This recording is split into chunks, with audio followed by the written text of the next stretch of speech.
And generally, right? But at the same time, you got to think about what type of woman you run into, right? So if you run into a very good woman who is more focused on you, more focused on family, pouring into you, that's a different type of situation. Men don't grow tired of that, right? So if you have somebody who's really holding it down and focused on your well-being, if you are fortunate enough to find, and it's tough today trying to do that, right? But if you are fortunate enough to find one of those type of women that will really pour into you, I think you could do a lot better. So let's take an example like LeBron James, right? I think he got it right in this particular situation. You don't hear no nonsense about Savannah. You don't hear her saying nothing crazy like Steph Curry wife. She still look good at her age, right? So I'm pretty sure if he had to do it all over again, he would have did the same thing and got that same woman and been cool with it, right? But the whole and with the burning desire is, see, the problem, Lewis, is what you're saying is the narrative is what we've been told for so long. And burning your desires is a distraction.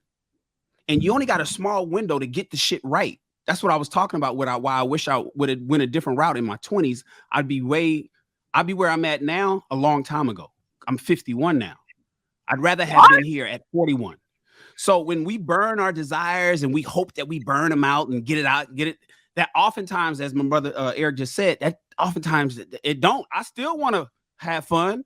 Now I can have a lot more fun. We do, it's different. You got the whole midlife crisis thing that a lot of guys have, right? Well, we go out and buy a motorcycle and go get a helicopter license or learn how to fly a plane or buy a boat, do all kind of stuff because you got a bunch of money and you just want to just do all the things that you couldn't do when you were younger. My thing is, when you burning those desires, trying to get it out of your system, as you looked at it, Lewis, it's distracting to get to men where they need to be. And then by the time they're ready to get shit started, they're 35 years old. Now they're saying, okay, what I'm gonna do now?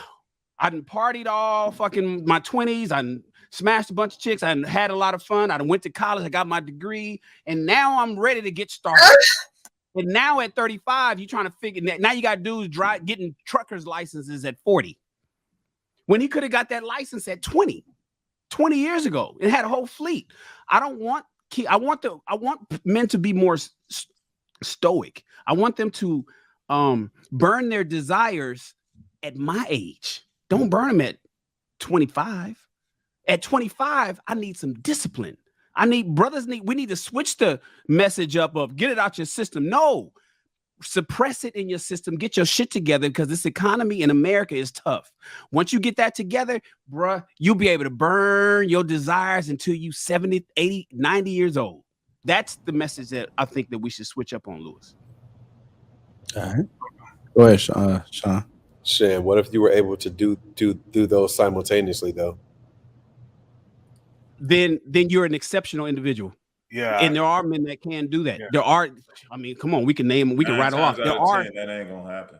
It's just, that's the thing. I'm looking at, there's possibility. It's not the norm. It's not the norm. Yeah, the possibility of it is there. The probability on our young brother Sean, and you work with these young brothers, is, hey man, focus. Yeah, I get that. All right. Let me go to Trev. Spool, you want to get in on this one or the next one? No, I'm good. I was able to tap in while I was setting up. Appreciate you. I feel like the biggest mistake we can make is to try to one size fits all. That all thing really kills it for me because we're all going to have different maturity levels, right? We do understand as men that your 20-year-old self is not going to look for the same things in a woman that you would look for in your 30-year-old self and your 40-year-old self. And generally, right? But at the same time, you got to think about what type of woman you run into, right? So if you run into a very good woman who is more focused on you, more focused on family, pouring into you, that's a different type of situation. Men don't grow tired of that, right? So if you have somebody who's really holding it down and focused on your well-being, if you are fortunate enough to find, and it's tough today trying to do that, right? But if you are fortunate enough to find one of those type of women that will really pour into you, I think you could do a lot better. So let's take an example like LeBron James, right? I think he got it right in this particular situation. You don't hear no nonsense about Savannah. You don't hear her saying nothing crazy like Steph Curry wife. She still look good at her age, right? So I'm pretty sure if he had to do it all over again, he would have did the same thing and got that same woman and been cool with it, right? But we're not all going to be that fortunate. We're going to run into a lot of these scallywags. You got your Jezebels out here, and the ratio of them is getting worse and worse as the generations go down. So you just have to be very selective. I say that you do what you want to do as a man until you don't look for women, right? You don't search for any particular type of woman. You just do what you do. You stay on your grind, stay on your purpose, laser focused, right? But if you run into one that's willing to pour into you and has those qualities that you need, then you need to latch on to that, because it's not a lot of them out here, in my opinion. All right. So I wanted to add, Shan, we disagreed fundamentally. We disagree fundamentally, but I think the difference is, I think there's a concept of getting the wild oats out. If I could go back and talk to some of the elders that I talked to, I would be upset with them.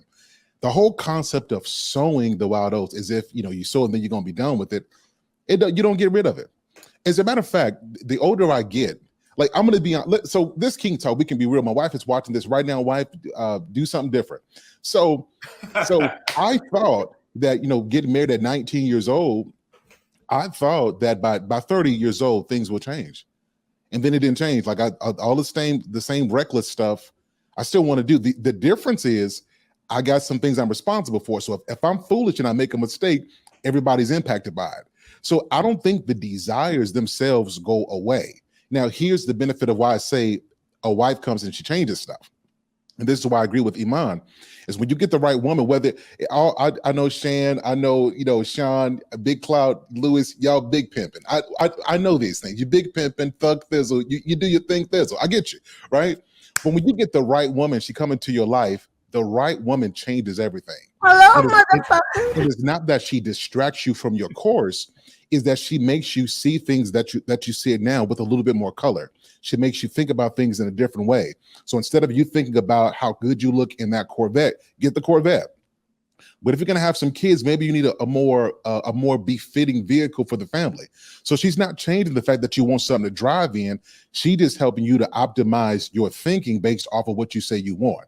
So, but you dressing it up. No, she's changing. You're not getting a Corvette no more. But that's exactly what I'm saying. That's a change. No, but the point that I'm making is it's still a vehicle. It might not be what you want if you buy yourself, but you still driving something, and that's all that I'm saying.